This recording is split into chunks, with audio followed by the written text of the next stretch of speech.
pada waktu itu juga mengatakan saya meremehkan, bukan meremehkan pada Ustadz Nuruddin, tapi saya meremehkan pada dialog dan diskusi ini. Maksudnya, ngapain hal yang seperti ini didiskusikan? Ini kan sudah final bahwa saya tidak mau mendiskusikan sesuatu yang berhubungan dengan akidah, bahwa saya berhenti di situ saja.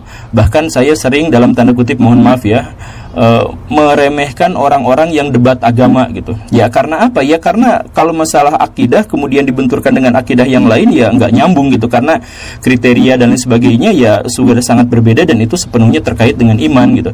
Kalaupun saya misalkan berbicara terkait dengan masalah agama, maka masalah agama yang dimaksud itu biasanya adalah kritik sosial, masalah-masalah yang antropologis, kemudian sesuatu yang berhubungan dengan sejarah, perilaku manusia dan lain sebagainya. Masalah akidah saya menghindari perdebatan dan diskusi di situ. Begitu. Makanya banyak juga misalkan orang-orang yang nantang debat, misalkan yang orang Kristen, tapi masalahnya adalah akidah. Ya enggak, kalau misalkan hal-hal yang selain itu ya bisa aja kita diskusikan. Tapi kalau misalkan masalah akidah, masalah zat Allah, masalah perilaku Allah, sifat-sifat Allah dan sebagainya, saya menghentikan di situ saja. Nah, karena saya sudah berpikiran seperti itu, ketika saya datang ke sana itu, ini kesalahan terbesar saya. Jadi sekali lagi saya tidak akan cari alasan gitu. Saya tidak bawa referensi, saya tidak bawa penegas, saya bahkan tidak bawa pengetahuan yang memadai terkait dengan hal itu. Saya datang ya sebagai orang yang sudah sejak awal menghidupkan doktrin dalam pikiran saya. Ya sudah, nggak usah diperdebatkan, titik sampai di situ saja gitu. Nah, itu adalah hal yang justru sebaliknya dilakukan oleh Ustadz Nuruddin, di mana Ustadz Nuruddin begitu sempurnanya dalam tanda kutip membawa referensi yang sangat-sangat banyak, jauh lebih dari memadai, pengetahuan-pengetahuan yang mendalam terkait dengan tema itu, dan tentu saja persiapan. Nah, saya sama sekali tidak seperti itu. Jadi kalau misalkan Baraya lihat perdebatan kemarin itu seperti jomplang dan seperti seakan saya memang meremehkan. Ya karena itu saya nggak bawa apa-apa, beliau mempersiapkan dengan sangat baik dan sangat jeli, sangat detail. Akhirnya apa? Ya ketika terjadi perdebatan itu saya tidak membawa apa-apa. Banyak pula orang yang berkomentar bahwa saya argumentasinya kok muter-muter aja di situ gitu.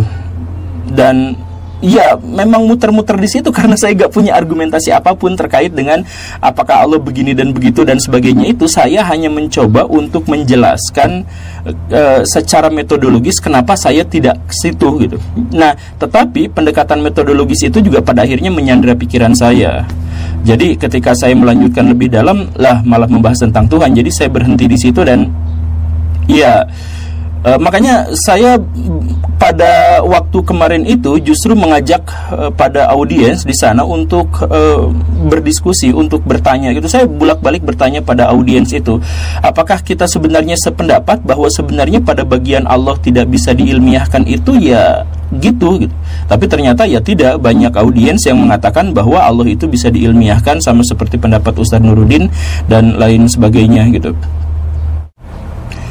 Ya, pada akhirnya sekarang saya hanya bisa mengambil hikmah dan pelajaran. Saya memahami bahwa kehidupan manusia itu adalah dinamika, dan karena itu saya sih berharap bahwa saya mampu untuk bisa menjadikan fenomena dan kejadian kemarin itu sebagai upaya untuk memperbaiki diri, memperbaiki kualitas diri, untuk terus belajar dan untuk terus bersemangat untuk membangun sebuah peradaban.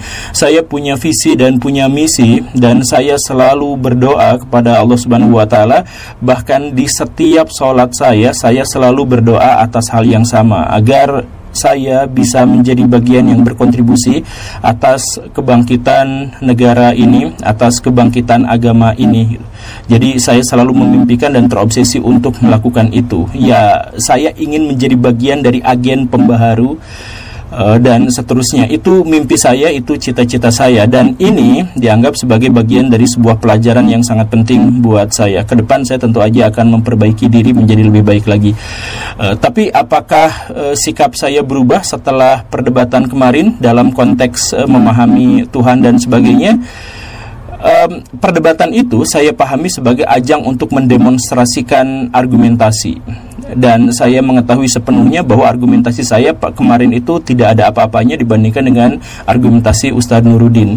Tetapi karena saya memahami itu sebagai ajang demonstrasi argumentasi, maka saya hanya melihat itu sebagai kemampuan beliau sangat luar biasa dalam mengajukan argumentasi dan sangat berkebalikan dengan saya. Tetapi dalam konteks tentang keimanan saya tetap berpegang bahwa urusan Allah, urusan takdir, urusan akidah dan semacam itu saya tidak akan mendekatinya secara ilmiah, tidak akan mendekatinya secara rasional, tidak akan mendekatinya secara empiris. Saya akan mencukupkannya hanya kepada wahyu saja, bahwa wahyu itu juga harus dirasionalisasikan, harus ditafsirkan, dan harus ada pembuktian-pembuktian empiris, itu memang harus gitu. Tetapi sesuatu yang ingin saya menekankan di situ itu adalah bahwa keimanan saya itu dalam konteks itu berbasis wahyu. Baraya tentu saja mengetahui bahwa saya mencoba untuk merasionalisasikan segala sesuatu, tapi itu hanya pada hal-hal yang bisa dibuktikan. Saya misalkan bisa mencoba untuk merasionalisasikan fenomena politik di Indonesia, masalah-masalah hukum di Indonesia, kemudian masalah-masalah sains di Indonesia dan sebagainya. Iya, saya mencoba untuk itu, tetapi itu adalah sesuatu yang terindra. Karena saya tidak memiliki metodologi yang bisa saya buktikan pasti untuk bisa mendekati Tuhan, maka saya hanya berpegang teguh pada wahyu saja, dan saya mencukupkannya di situ saja, titik di situ saja. Ya, itu adalah bagian yang sampai sejauh ini belum berubah gitu. Oke, Baraya, itu saja. Terima kasih karena sudah menyimak. Sekali lagi, ini bukan sebuah alasan, tapi ini adalah untuk memberikan penjelasan tentang apa yang terjadi kemarin itu, baik secara konten maupun kronologi peristiwanya. Terima kasih karena sudah menyimak. Saya Guru Gembul. Assalamualaikum warahmatullahi wabarakatuh.